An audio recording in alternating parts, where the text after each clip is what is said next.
everyone to a year in review with Concur, a series of 4 short interviews with SAP Concur experts, partners and industry experts. My name is Miranda Waitman, Customer Solutions Expert at SAP Concur, and I'm here today with Rob Harrison, Managing Director of EMEA North at SAP Concur. Welcome, Rob.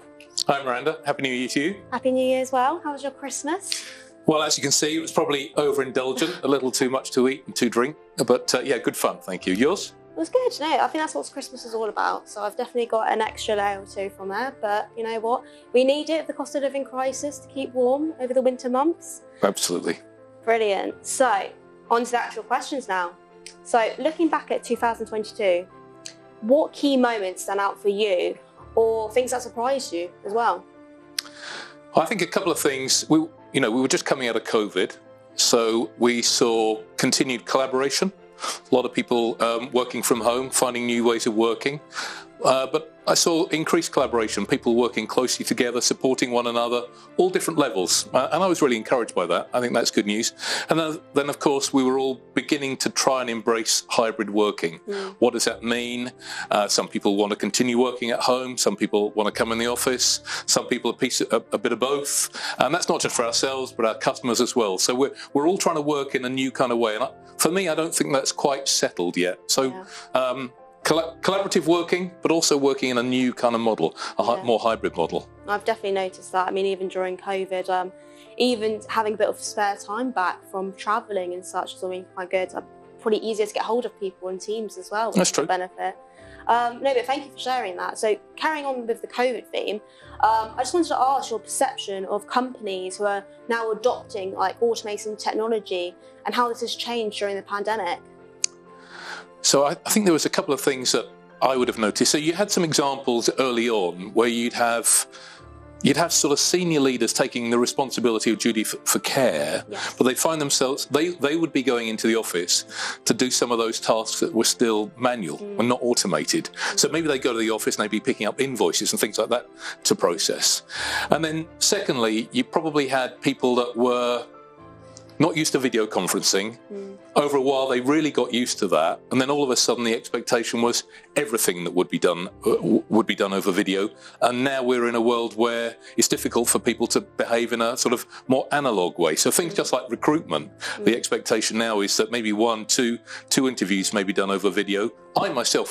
I hired people who I hadn't met before, and it was probably 2 years until I'd actually met them, and it was a really strange experience. Well, exactly the same for you, Miranda. And what was really strange for me was when I met them, I actually felt like I had met them. The depth of our relationship had become so intense over that couple of years. I really felt like I knew them, but we'd never met. So there's an argument that says it works really, really well, but at the same time, people are still hankering for that face-to-face contact. And I think that's something that is going to play out over the next couple of years. And what's really interesting for me is you've got different generations now. So we're currently working in our organisation with people from 5 different generations. So you'll have my age group, which everything was done face-to-face. And then we'll have people that have just entered the workplace, such as yourself, whose expectation is completely different. The majority of the work can be done remotely. And it's how do we get those different generations working collaboratively together? I find it really interesting and challenging. 100%. It's just trying to get that balance as well, even learning with different colleagues, like what works best for them, and just having to sort of adapt to those as well. No, but I definitely found that really interesting. So moving more onto like the day-to-day engagement, like taking place online, physical events are actually happening again, and conferences, like for instance, we had our customer day not long ago in London, and we actually had quite a good turnout. It's great, wasn't it? Yeah. Great meeting some customers in person, even some of my own customers as well. It'd be good to understand your views though on how business travel has changed. So it's changed in lots of aspects. First of all, it's not for everybody. And some organisations have travel bans, so that the cost of living crisis is not just for us as citizens, for businesses as well. So there's pressure on travel. Some organisations have taken a decision that only individuals a certain level can travel.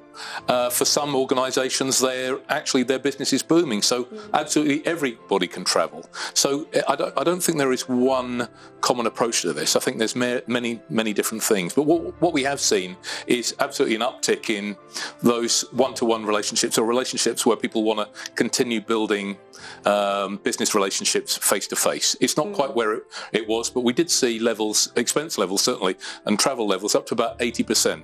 And I think people are also making decisions now, not just on the business value of that meeting, but if they are going to make a choice to travel somewhere, it's the impact of that travel. So is how much. When people go back to travel, historically people maybe would have been encouraged to take the lowest cost means of transport, whereas now maybe they're doing something a bit more considered. Maybe they're now putting sustainability in there as one of their decision-making criteria. So I think everybody is being encouraged to think slightly differently about travel. And again, there's a lot of change going on. I'm not quite sure where it's going to settle. What I am certain of is it's absolutely going to be different for different organisations and different circumstances. Yeah, I completely agree with that. I've even noticed a few of my customers, for example, even new roles being created, like head of sustainability and such. And obviously, some companies, that's a top focus for them. And some others are just still, obviously, recovering from COVID, driving down those costs. Yeah. So I completely understand about that. Another thing which I've noticed as well, though, for instance, we see a lot more like mileage claims going through, different expense types and such. It'd just be good to understand what your thoughts on, are we seeing more expenses being put through now because we're seeing those different expenses from COVID, such as, at-home office expenses? That's a great point, Miranda. So, you can have the rise of car travel, so more local journeys potentially, but you touched on home expenses. So historically, you'd have probably had maybe 5% of claims were related to maybe either electronics or home equipment. That's probably up at about 25% now. And that presents a real challenge for employers, because some of those expense claims will have a completely different tax regime associated with them. And many employees, or several employers have taken the opportunity to revisit their expense policies, but many haven't. And so if you're in a world now where people are working from home, maybe they need an environment that's set up to support their home working, maybe they've got internet claims, equipment, all those kinds of things, that's going to potentially incur some kind of benefit in kind. And so it really does become complex. Where can the employee find out more information around that? And where can the employer find out information about how to potentially offset or reclaim some of that tax? So it's a very, very different world in such a short space of time. Definitely. I think I'm seeing loads of changes happening on a daily basis. I'm thinking, how can some customers keep up with all these changes, all these tax regulations and such being updated? So yeah, it is difficult to try and keep on top of that change.